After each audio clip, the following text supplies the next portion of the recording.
Welcome back to the Green Rush Live. On our last half hour of this Friday episode, we are going to talk about something really exciting, and that is insurance now.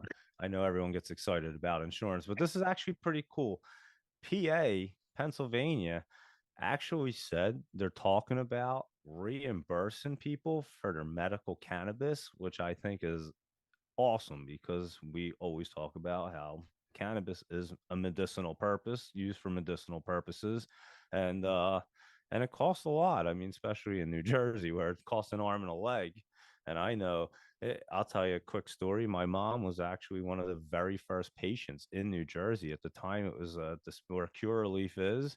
That's why they became really the first dispensary. They bought out a company called Compassionate Science, Compassionate Care, Science Care, and they were the very first little dispensary in New Jersey. And my mom was one of the first 50 patients. She had colon cancer, unfortunately passed away, but that was back in 2016. I had the caregiver card, so I knew all the laws and everything, and I always followed it. So I paid attention. But yeah, so I know how much back then I had spent just on just getting the licenses back then was crazy. I mean, I had to be fingerprinted for the caregiver card. I mean, it was like gun permits are easier to be honest with you. But Mhm. um but yeah, to be reimbursed because I understand like people that have terminal illnesses and they're really using cannabis because my mom would never use cannabis prior to this, and she told every doctor it was the only thing that helped her, and that's what really got me started into the industry. Not into it, but got me really making my own extracts and helping people. And then I made the an oil that kind of helps people stop with seizures, and I've done a bunch of other things, and that's how I really got into it. I'd make her food with butter. I was a chef, and I'd see the difference. It was a miracle. I mean, she had a really bad case. It sucked, but it definitely helped her. And she would have a bag of medicine, literally this big, and she would walk around and be like, you know what? I'm just going to stop taking this because this stuff's actually the only thing that helps me. I'm just taking all these medicines, and you can tell the side effects are just one after another. So I've Mhm. seen a lot with it, and but yeah, so it would have been nice to be able to get that medical cost back because I know it cost an arm and a leg back then, and I know what it costs for people now, and it definitely helps people. I mean, there's no doubt about it that it helps people going through chemo and other terminal illnesses and just a whole lot of things. And so yeah, it would be nice if we could get reimbursed because it's better than anything pharmaceutical that they can give you, to be honest with you. So how do you feel about that, Josh?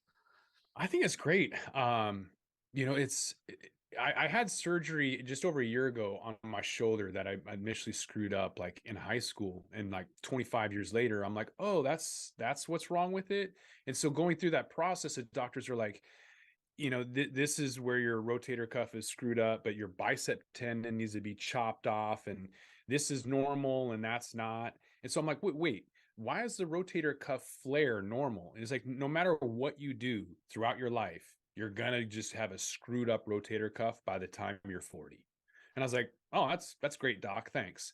But it kind of made me think like we all kind of need grease in the wheels to keep us going, right?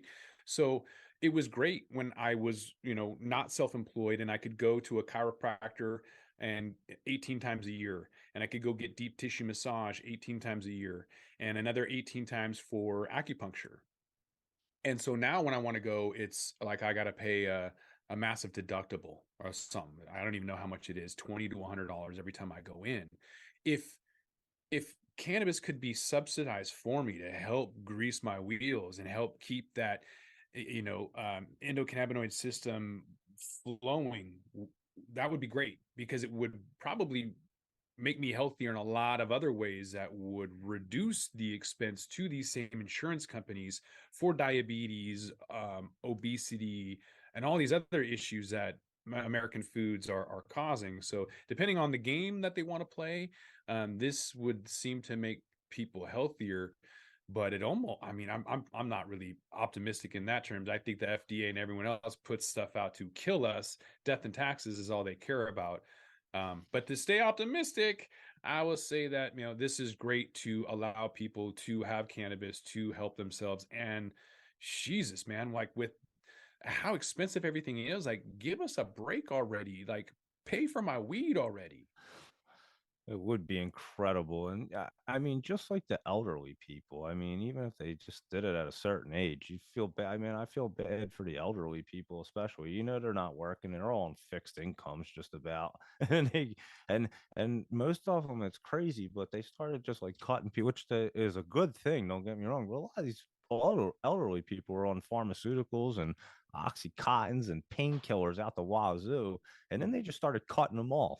And they're like, here, you can have a medical marijuana card. And they're like, what? And they're like, isn't that bad? And they're like, so then they actually go through the process, get the card, go to the dispensary, have their first initial appointment, and they explain it, but they don't even tell you anything. They tell you like this is a sativa and an indica and a hybrid, and that's basically on your merry way. And then these people get up to the counter, they don't know what they're talking about. They buy something, they got to go home and then try to consume it. And it's like, what? Like nobody had a clue what's going on.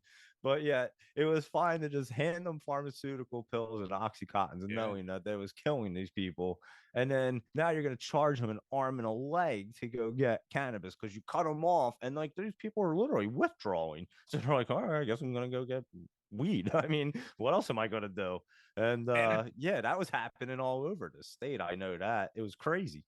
that LNI, Labor and Industries, is a great example too, because this is about work-related injuries eligible for reimbursement, and instead of penalizing people for using cannabis, they're actually incentivizing it. And a friend of mine here in Washington, we're the same age, and he was doing roofing and hurt his back, and they put him on all of these pain medicines. He's gained, I mean, he looks like he's gained 100 pounds, and he's not healthy. He's not doing well. Um, and it's amazing. Like ever since that injury, his life has gone downhill, like really, really bad. He became homeless, all this Mm. stuff, had to live out of his car. If they would have just allowed him to medicate the way he wanted to without fear of punishment and losing his job by popping, negative for cannabis, or positive for cannabis, I mean, um, yeah, all that is stupid. So this Pennsylvania court ruling that cannabis costs can be reimbursed comes with this other caveat that work-related injuries are eligible, which is phenomenal to allow for the court system to side with individuals. Because my sister-in-law works for a company to try to get them back to work, and it is not easy, man. But once people get injured, they don't want to go back to work. I mean, they're just Most this, don't. they want to live the socialist lifestyle and have people paid out. And if that were feasible, great, but it's not. So maybe the alternative is cannabis. Yeah, no, I have a very close friend that recently he's in the union and he broke his back. He fell off a piece of like scaffolding and there was a pipe actually sticking out of the ground and went right through his back. He's lucky to be alive.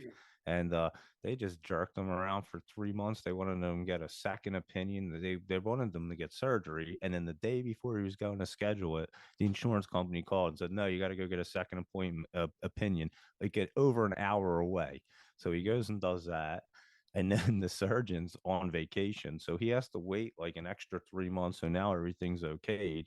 And it's the same situation. Like he can't use cannabis because he's in the union. He'll fail a drug test. They'll fire him immediately. But yeah, he's getting all these pain pills, and he's just like, oh my goodness. I just saw him the other day. I stopped by to see him. I feel so bad for the guy. I mean, he's such a hard worker, and that's the thing. He's just they like he goes to the doctors and they treat him like he's a criminal, and I'm like, but he gets it. He's like, because about 8 to 9 out of 10 people they get hurt and they're just never going back to work. It's just it becomes a system, and he actually wants to go back to work. And I'm like, you may never really actually work. He has to get his like hip and his spine fused together, or like something major. I'm like, yeah, it was pretty bad.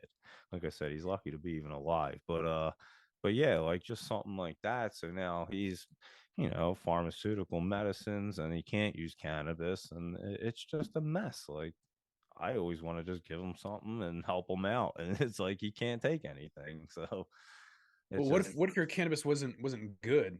There was an issue a few years ago when Germany sent back the first shipment of cannabis from Canada because Canada irradiates their food, like whether it's meat, vegetables. It's basically goes through a quote unquote microwave radiation, and it kills bacteria. But in Europe, they're like, nah, you could take your radiated cannabis, get out of here. We don't do that in Europe. Um, so now I guess Illinois is proposing a bill for cannabis radiation labeling so that, let me take a step back and just say some vegans don't know that there's bone marrow, blood meal, back guano, all of these issues, not issues, but all of these things that they would normally not consume if they were vegan. They're like, oh, it's just a plant. Yes, but um, so behind the scenes, there are things that are happening like radiated cannabis. So this in Illinois, for example, they're going to amend the Cannabis Regulations and Tax Act, requiring that cannabis infused products at least are treated with a label that they have radiation, um, that they were remediated with irradiation. So that bill would be really nice. I think we all need to know what's not only in our products, but what the hell are they doing with it after the fact? No, I agree 100% because the ground, well, cannabis when it grows, it just absorbs everything out of the ground. So any kind of heavy metals or toxins or anything, that's going to be in it. So that's for one. So then if you're passing it through radiation the second time after you have all these other toxins in it, I'm sure that's not mixing too well. And then most people consume it by lighting it, so combustion is probably not the best thing for all, like that whole combination. So yeah, it would be nice to know exactly what's on the packaging. And that's why the the industry needs to be federally legal, because they just need to have not guidelines, but just have a set standard, and just so people just have a clue what's going on. I mean, it's just not fair to just like we were talking about the percentages in THC. They're fixed just because the highest number generally sells the most product. And we had labs literally telling us that they have customers trying to pay them more money to fudge the numbers. So we know it happens. And yeah, it's so how can you trust anything? And then at the same time, it's a competitive industry, and then there's not standards all across the board. And we should know what's in this product because again, it's a medicinal purpose. We're used for medicinal purposes, and like I said, a lot of people are combusting it. They use it, which makes it a whole different product. I mean, let's face it, when you take a lighter to something, it becomes something different. And like And you so said too, the uptake, because hemp, especially even more than cannabis, will really kind of take out a lot of the heavy metals and any pollutants in the soil. They use it in Chernobyl and everywhere else. So hemp, even especially, needs to really kind of make sure that what's in that and what's being sold in the flower, like if it's grown for biomass, it definitely shouldn't be sold for flour or anything else. But they already allow for crop loss insurance on hemp products, which I think is really interesting. Now that Arkansas growers are suing an insurance after a claim is denied, I guess they wanted crop loss insurance too. yeah, I guess so. Apparently they had a problem with the chillers weren't set properly, and it was a third party that did it. So I guess their claim got denied, and now they're going after the insurance company. And they figure they have a claim somewheres because it wasn't it wasn't on their end. They didn't make the mistake, so they want to be able to point the finger and go after somebody. And now everybody wants to go, no, we don't want to take responsibility, but they want somebody to take responsibility. Bro, I And got to tell you a story about State Farm. I'm driving 70 miles an hour northbound on I-5, and I got State Farm for insurance, and the wheel falls off my car. Well, first off, I see a wheel fly by me, and I'm like, "Whoa, whose wheel is that?" And then I look in my rear view, and the whole I-5 freeway is like they're way behind me, like 30, 40 yards. And then I'm like, oh shit, that's my wheel. And then I start fishtailing, and then I ended up like getting over to the side and then hit the side of the guardrail, whatever. The insurance company came at me and they're like, bro, we're not covering that. That's your fault that your wheel fell off. I'm like, really? Did I come out and pull that wheel off? How is that my fault? These insurance companies, I had to sue Expedia. You're welcome, HempFest, because HempFest got screwed over by Expedia. And I won because I got an Airbnb, and the fires happened in Eastern Washington. And I was like, I can't go there. freeway's shut down, the whole place is on fire. And they're like, yeah, but you knew that could have happened when you got the insurance. I'm like, that's why people get insurance. Yeah, that's what insurance is I for, sent him to right? small claims court and I won. So take that. But I hate Wow. insurance companies with the passion. I know it's a necessary evil, but if you can get crop loss insurance and it's legit, great. I just think that this $300,000 claim uh, for in Arkansas for that chiller is going to be interesting with case law down the road and how this kind of evolves when there is legal insurance. It'll just be more of a headache, and you'll have to deal with somebody like Norm Ives, who's a professional cannabis insurance guy, because you don't want to deal with some schmuck out there. Yeah, no, if they definitely win this case, there's going to be a lot more lawsuits flying around because they're just going to take the playbook and run with it, which is generally what happens. There's a ton, man. There's a IIPR, you know them. They're publicly traded company, and they do a lot of lease backs. So a lot of these companies, since money can't be lent by banks, they will go to a company like IIPR and give a loan. So they'll buy a place and then immediately go and get a loan from IIPR. So they can continue to operate. And yet we're seeing already some of these lawsuits kind of coming out. You can't file bankruptcy yet. That'll be kind of a normalized situation when we do see those BKs in the US. We're already seeing bankruptcies in Canada. Canada, yeah. But at least with some of these lawsuits, it's quote unquote normalizing the industry as we see accountability, people kind of pushing back. And you've got some investors that totally got screwed in the very beginning with these new IPOs coming out and just having to write off billions. Like, I'm not going to name names, man, but there's a couple companies out there that had to write billions of dollars in investment, malinvestment.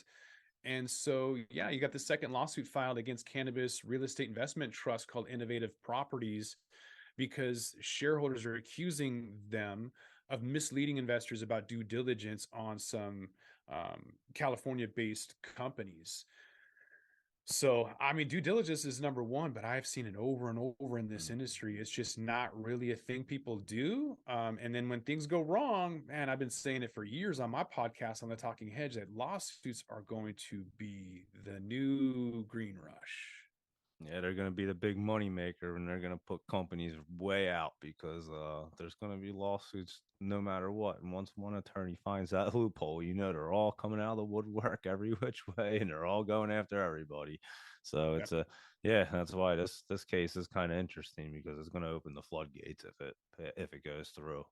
And Here's my positive spin, though, and maybe we can end a little bit early on this, which is that as we see these lawsuits progress, you're going to see the MedMens of the world coming to an end, the Cureleafs realizing they can't compete. But as I've mentioned on the show before, the path that they've already laid is going to allow for these mom and pops to ride on the coattails and rise from the ashes as the new wave comes through. We've mentioned in the last segment that we need to get connoisseurs, growers, people that know what they're doing to come out of the woodwork. And I think the infrastructure is built on the back of malinvestment.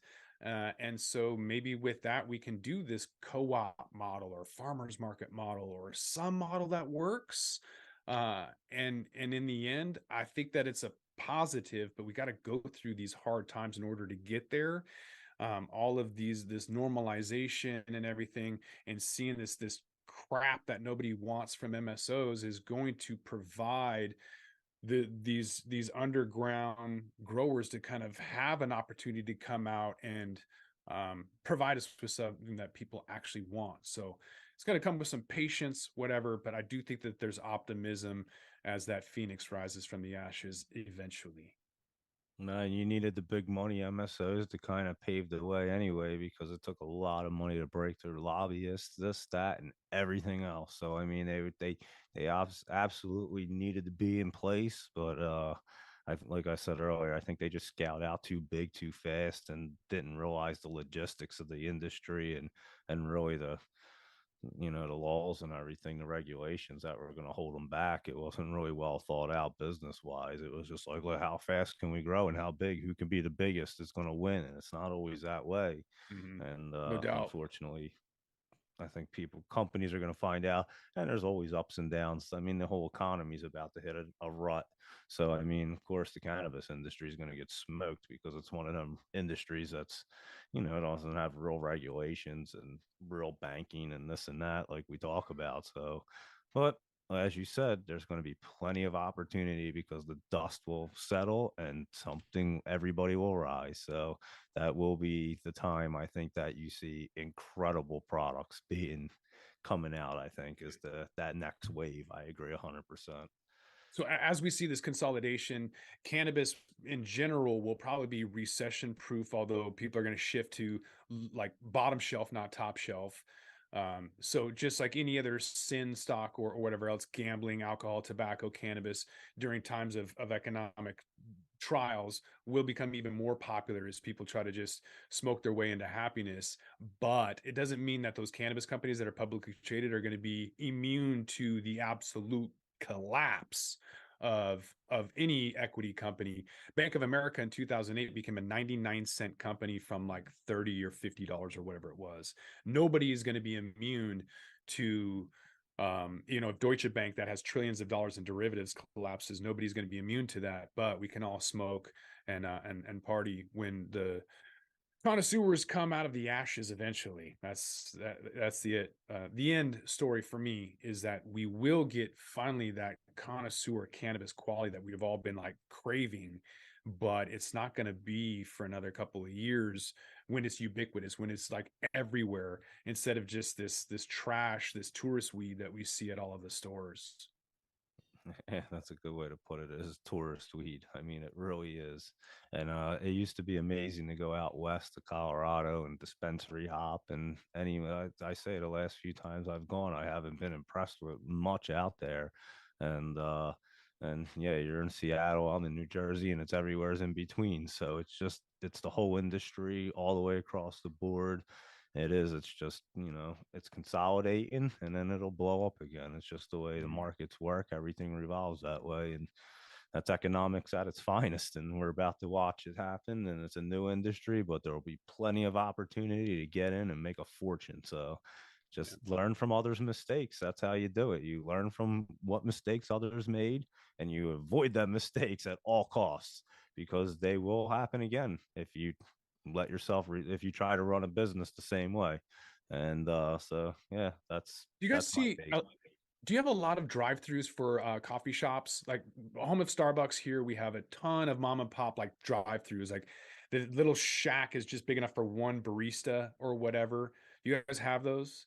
Nah, ours is more or less a Dunkin' Donuts and Okay. or a Starbucks, but there's a couple like little ones, but they're not on every corner. They would So probably do much better, but the whole West they're Coast has these, and I think the evolution of the Dunkin' Donuts, the Starbucks, I try to use that analogy of like the mom and pop baristas. You have this teeny little stand. You'll have your local place that I mentioned that people want to go to and get their local cannabis from a local grower, like people go for their brewers. So I just think it's going to evolve in um, a better industry or create a real industry than whatever it is that we call this now. I'm not a fan of what we're living through right now, and I'm eager to see the next evolution, which unfortunately requires a horror story before that love story can rise.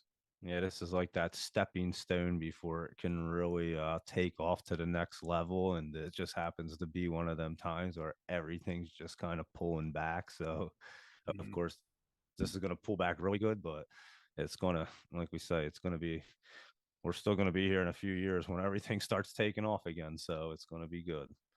And But it's that whole thing with insurance. Like we like insurance, but we hate insurance. You know what I'm saying? It's like the necessary evil of it is kind of the analogy in a nutshell where it's normalizing, it's terrible to have to deal with, but at the same time, who doesn't like discounted cannabis or government subsidized weed? I'm not gonna say no to that.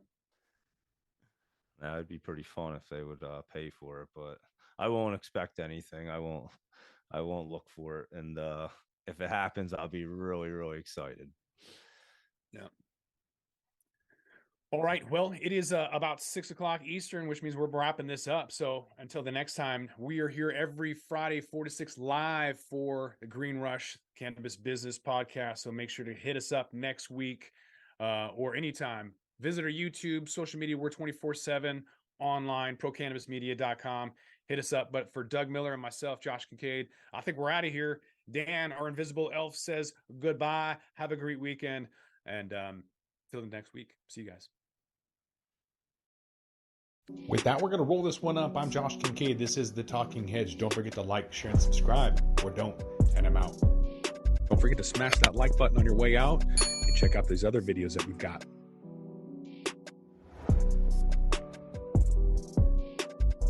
Thanks for listening to today's show. To check out more great cannabis podcasts, go to podconnects.com. Here's a preview of one of our other shows. Hey friends, I'm Brannon. And I'm Saba. And we are your host of the Cannabis Hangout podcast, an educational platform to connect with the cannabis community and share personal stories while breaking the stigma of marijuana. Join us every Sunday at 7 p.m. to gain valuable insight with different perspectives from industry leaders, growers, and medical marijuana patients. This is a place to learn so much from different angles in the cannabis industry. So tune in while we break it all down.